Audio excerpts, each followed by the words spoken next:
नमस्कार, धर्म ज्ञान के दर्शकों का स्वागत है। मैं हूं आपके साथ कविता राणा। आज हम दो ऐसे ही राजनीतिक शख्सियतों की बात करेंगे जिनकी ताकत का लोहा पूरे विश्व ने माना। भारतीय राजनीति के दो ऐसे चेहरे हैं जिनके नाम का डंका दुनिया में बजता है। भारतीय राजनीति के दो ऐसे ताकतवर नेता हैं जो एक दूसरे के ध्रुव विरोधी हैं, लेकिन ज्योतिषीय चश्मे से एक चीज दोनों की कुंडली में समान है। एक है हमारे देश के प्रधानमंत्री नरेंद्र मोदी जी और दूसरी है कांग्रेस पार्टी की अंतरिम अध्यक्ष सोनिया गांधी जी। सड़क से लेकर संसद तक, रोड शो से लेकर राजनीतिक मंचों तक आपने सोनिया गांधी और पीएम मोदी को जरूर देखा होगा, लेकिन एक दूसरे पर जुबानी हमले करते हुए। अगर इनकी राजनीतिक पार्टियां और विपरीत विचारधारा को छोड़ दिया जाए तो दोनों ही नेता सत्ता के शिखर पर रहे। 2004 और 2009 में भले ही देखिए देश के प्रधानमंत्री मनमोहन सिंह रहे हो, लेकिन ये बात सब जानते हैं कि सत्ता की चाबी सोनिया गांधी के पास रहती थी। भले ही विपक्ष डे वन से सोनिया गांधी के विदेशी मूल पर, उनके अस्तित्व पर सवाल उठाता आया हो, इसके बावजूद सोनिया गांधी की कैप्टनसी में कांग्रेस बैक टू बैक केंद्र में सरकार बनाने में कामयाब रही। 14 और 19 के लोकसभा चुनाव में भले ही कांग्रेस कुछ खास कमाल नहीं कर पाई हो, लेकिन रायबरेली से बतौर सांसद सोनिया गांधी की जीत बरकरार रही। और आज जब देखिए पार्टी के भीतर राष्ट्रीय अध्यक्ष का चुनाव है तो सोनिया गांधी के अलावा कोई चेहरा नजर नहीं आता।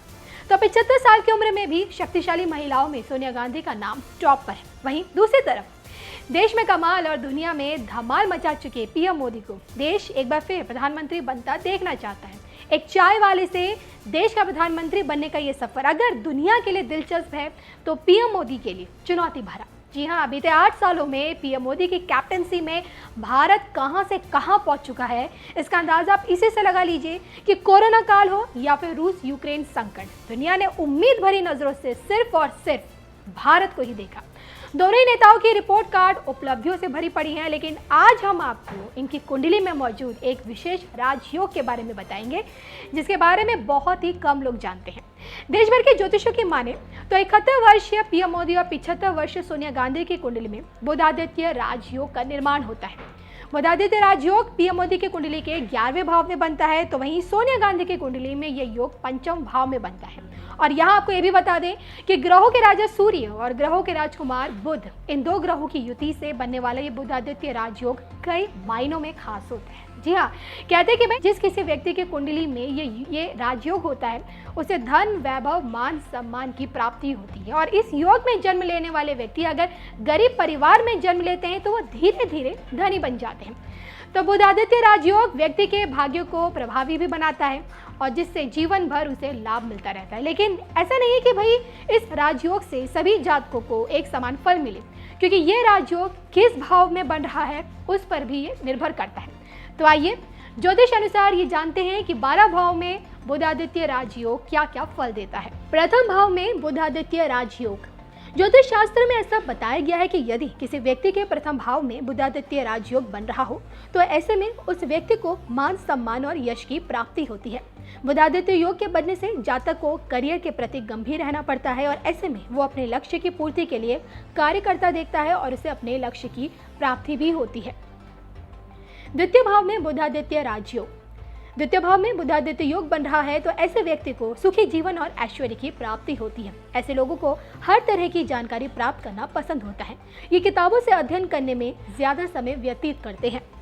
तृतीय भाव में बुधादित्य राजयोग, यदि किसी व्यक्ति की कुंडली में तीसरे भाव में बुधादित्य राजयोग बन रहा है तो ऐसे लोगों को भाई बहनों से ज्यादा प्यार नहीं मिलता और रिश्तेदारों से भी कष्ट मिलता है। ऐसे लोग नौकरी और व्यवसाय में सफलता प्राप्त करते हैं, माता पिता का सहयोग मिलता है और अलग अलग रचनात्मक कार्य करने की ललक इनमें रहती है।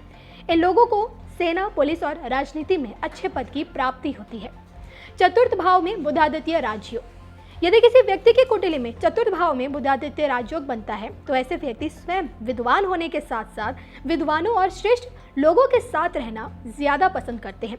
ऐसे व्यक्तियों को वाहन सुख, विदेश यात्रा, सरकारी नौकरी, अपना घर, वो सभी चीजें मिलती हैं जो एक सामान्य व्यक्ति को चाहिए होती है।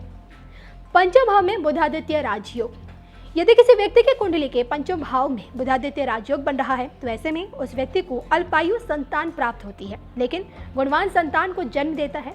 ये संतान इस व्यक्ति की नाम रोशन करता है। पंचम भाव में बुधादित्य राजयोग अध्यात्म और कला की तरफ भी रुचि बढ़ाता है। षष्ठ भाव में बुधादित्य राजयोग, किसी की कुंडली में छठे भाव में बुधादित्य योग का बनना विरोधियों के कारण समस्याएं आने का कारण बनता है और इस तरह के व्यक्ति चुनौतियों से निपटने की शक्ति रखते हैं और विश्वास से भरे होते हैं। ऐसे व्यक्तियों को निवेश से लाभ मिलता है और पिता उच्च पद प्राप्त कर सकते हैं। सप्तम भाव में बुधादित्य राजयोग। यदि किसी व्यक्ति की कुंडली के 7वें भाव में बुधादित्य योग बन रहा है तो ऐसे में ऐसे व्यक्ति को दाम्पत्य जीवन में परेशानियां आती है, वैवाहिक जीवन नीरस हो सकता है, जीवन साथी से सहयोग कम मिलता है, व्यक्ति समाज सेवी और स्वयंसेवी संस्थाओं से जुड़ा हुआ होता है। अष्टम भाव में बुधादित्य राजयोग। किसी व्यक्ति की कुंडली में 8वें भाव में बुधादित्य योग बन रहा हो तो ऐसे में व्यक्ति दूसरों के सहयोग के चक्कर में खुद को ही उलझा सकता है। इस योग के बनने से व्यक्ति विदेश मुद्रा में व्यापार करता है और एक सफल व्यवसाय बन सकता है। ऐसे व्यक्तियों को दुर्घटनाओं का खतरा बना रहता है। नवम भाव में बुधादित्य राजयोग। यदि किसी व्यक्ति की कुंडली में 9वें भाव में बुधादित्य योग बन रहा है तो ऐसे में व्यक्ति को बहुत से शुभ फल प्राप्त होते हैं। ऐसे व्यक्ति को जीवन के हर क्षेत्र में सफलता हासिल होती है। दशम भाव में बुधादित्य राजयोग। कुंडली के 10वें भाव में बुधादित्य योग का बनना व्यक्ति को चतुर, साहसी और संगीत प्रेमी बनाता है। ऐसे व्यक्तियों को नौकरी और व्यापार में अपार सफलता प्राप्त हो सकती है और ऐसे व्यक्ति सामाजिक कार्यों में हिस्सा लेते हैं। एकादश भाव में बुधादित्य राजयोग। यदि किसी व्यक्ति के एकादश भाव में बुधादित्य योग बन रहा है तो ऐसे व्यक्ति सरकार या सरकारी प्रतिष्ठानों से धन की प्राप्ति करते हैं। ऐसे व्यक्ति धन धान्य से संपन्न और ऐश और आराम से जीवन जीने वाले होते हैं। कला के क्षेत्र में भी ऐसे व्यक्तियों का रुझान बढ़ता है। द्वादश भाव में बुधादित्य राजयोग। यदि व्यक्ति की कुंडली के द्वादश भाव में बुधादित्य योग बन रहा है तो ऐसे व्यक्ति धन के मामले में अच्छा नहीं माना जा सकता। ऐसे व्यक्तियों को पारिवारिक विवाद का सामना भी करना पड़ जाता है। द्वादश भाव में इस योग के बनने से व्यक्ति आकस्मिक धन लाभ के अवसरों में फंसकर अपना सब कुछ लुटा देता है। ऐसे लोगों को विदेशों में ज्यादा सफलता मिलती है। तो ज्योतिष के अनुसार बुधादित्य योग के चलते ही सोनिया गांधी की कैप्टेंसी में 2004 और 2009 में केंद्र में कांग्रेस की सरकार आई और अब फिलहाल तो देखिए केंद्र में मोदी की सरकार है। आपको हमारी स्टोरी कैसी लगी कमेंट करके जरूर बताइएगा।